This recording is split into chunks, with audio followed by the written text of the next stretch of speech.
if it hadn't been for what I did at Epigram, I would not be doing what you see there now. I simply wouldn't be the presenter of Good Morning Britain, because it gave me the most amazing grounding. Hi there, we're the news team here at UBTV, and today we're going to be covering Susanna Reid's Epigram Women in Media tour. Just if I can get a show of hands, how many of you here still watch appointment to view television news? Who sits down in front of the television or your laptop and still watches? Hello, this is Breakfast with Susanna Reid and Charlie State. An investigation. And how many people watch Good Morning Britain? I'm not going to chuck you out if you don't. That's brilliant. Well, that is fantastic.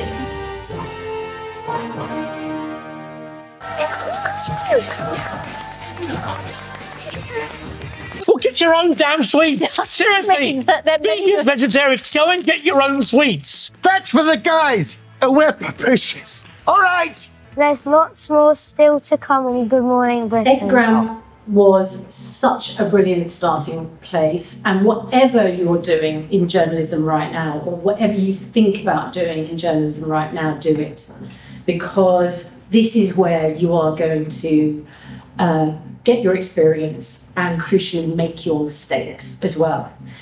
Staring. Yeah, cool. Okay, good. Thank you so much for joining us today. You did an amazing tour with specifically our watchers, because we had bits and pieces of the talk that we filmed.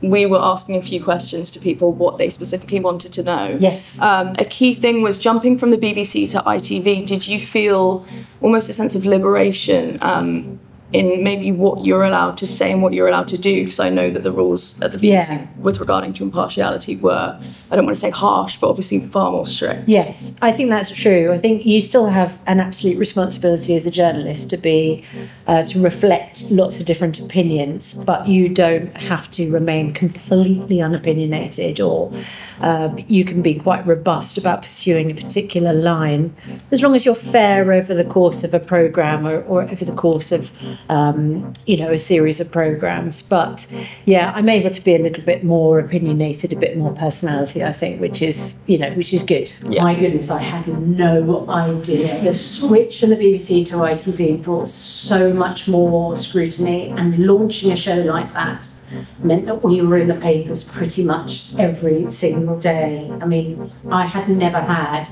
perhaps outside my house, but that was a regular experience. People in cars waiting, taking photographs of you. And of course, I've worked alongside Piers Morgan, who came along and did 5 years presenting Good Morning Britain. A very warm welcome back. You don't mean that. Which was lively. Literally the morning he walked off, where, as he will tell you, we got our highest ratings ever. Yet you continue to trash her. Okay, I'm done with this. No. Sorry, no. Sorry. Do you know what? That's pathetic. You can trash me, mate, but not mine. No. See you later. I'm being... Sorry, can't do this. Absolutely diabolical behaviour. And obviously with the rise of social media and kind of the polarisation of just political opinion, I think we had a question like this earlier. Have you necessarily felt that on Good Morning Britain there has been more of a responsibility for you to really just make sure that everything's been fact-checked and make sure that your viewers know that when, say, people may come on and you're interviewing them, they may not be telling the truth necessarily. Were you immigration minister at the time of record immigration? I think that we maintain a healthy scepticism whenever we interview politicians, because I wouldn't like to take the view that they're just lying. I think that politicians want to get across a certain point of view or a certain narrative, and it's part of the job to just fact check as you're going and to challenge. And also, we know that the audience is constantly thinking, that doesn't sound right, I'm not sure about that. And of course, you can quite instantly get a response on social media from the audience going, that's just simply not true. And one of the wonderful things about a 3-hour programme is that you might interview someone at 7, find out something actually isn't true, and be able to put it right at 8. So, yeah, it's a massive responsibility, and it's the number one responsibility of a journalist to make sure that the facts are correct. And it's amazing. I had the privilege of coming in and obviously seeing how GMB worked, and it was really, really cool. A lot of what people may not see is when, so you aren't on and you do a cutaway or something, I asked you, you were on like kind of a tablet and on a phone, you're actually watching what your viewers are saying, and then afterwards you almost had a meeting. Could you kind of explain that just to our viewers what that was? Yeah, so when we're doing interviews, the huge benefit of social media is you get instant interaction and the viewers will have an opinion about things. When we do the debrief after the programme is almost as important as the editorial meeting before the programme.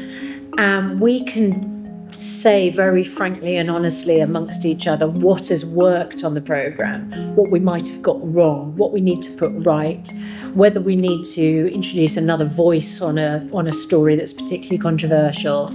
And of course, over the course of 5 days of programmes or weeks and weeks of programmes, we have the opportunity to do that. And, you know, I feel that that's one of my roles as kind of the most regular host on the show, is that I'm able to say, I don't think that worked. I think we got that wrong. I think we can put that right. Or brilliant, that was fantastic. You know, no notes needed. Yeah, no, amazing. It was great to almost see you commanding the room and to see how there was such a sense of teamwork and community. And obviously, the producers were great as well. Is there anyone that has refused to come back on the show after being... Oh, that's a good question. Possibly. I don't get caught up in the bidding for guests. So I might say, can we get this person on? Or this person hasn't been on for a long time. And I might get a response, they didn't really like the last interview. And kind of it doesn't help me to know that. So I kind of don't tend to ask. But the famous example was Boris Johnson. We did an interview with him, didn't come back on for 4 years, went into a fridge to avoid being interviewed. Eventually, I managed to pin him down. We got him for 20 minutes. At number 10 Downing Street. And I remember reading the write-up of that interview in the Sunday Times that weekend. And Tim Shipman, who's their brilliant political correspondent, said that after my interview, Boris Johnson went into a huge meeting of all of the parliamentary Conservative MPs and said, if I look a bit dishevelled, it's because I've just been duffed up by Susanna Reid on Good Morning Britain. That's a round of applause. Thank you very, very, very much for speaking to us, and have a lovely rest of your day. Thank you. Thank you. Oh, brilliant. How are you doing? I'm doing great, actually. Literally just writing our dissertations. Oh, I'm so sorry. Because when you said, I know, do an exam on dissertation. That didn't help, did it? The way that you worked in uni was so consoling. Because we are all-nighters. Right. Yeah, so proud. I know. 6 weeks out, and you're like, I've got all the time in the world, and 6 hours out, you're like, why did I start it? Yeah. Are you happy just to walk there, just so we can sit on a bench and it can be like cutesy vibes? Is that all right? Hi, I'm Ella. I'm with the news team at UBTV, and this is Annie from Epigram, who's just interviewed Susanna Reid. Yeah. How did you find that experience today? Oh, sorry, can I swear? Yeah, go for it. I was shitting it, to be honest. I was so scared, beforehand. I've been preparing.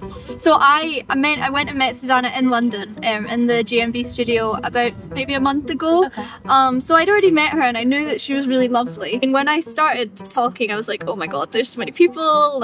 This is Susanna Reid. I really want to impress her. But I think once she started talking, I also felt calm. And yeah, I had a really good time in the end. There was some brilliant questions and it was just really good to have Epigram sort of on the map. Susanna was the editor of Epigram from 90 to 91, I think, or 91 to 2. And I'm the editor now. So it was lovely. It was almost like Ghost of Christmas future. And I kind of was hoping, I was like, is this my future? And take notes, because she is everything you want to be as an interviewer, because she made me feel at ease even though I was the one interviewing her. It was crazy. And I hope you guys enjoy. Yeah, it was incredible. Thank you for having us there and allowing us to film. Definitely, and I can't wait to It's so nice to hear your insights. Good luck with it. It's the best business. I love it, and I hope that it's got a thriving future. The fact we're all here soaking this up means, it looks like it has. Thanks very much indeed. Yes. Everyone.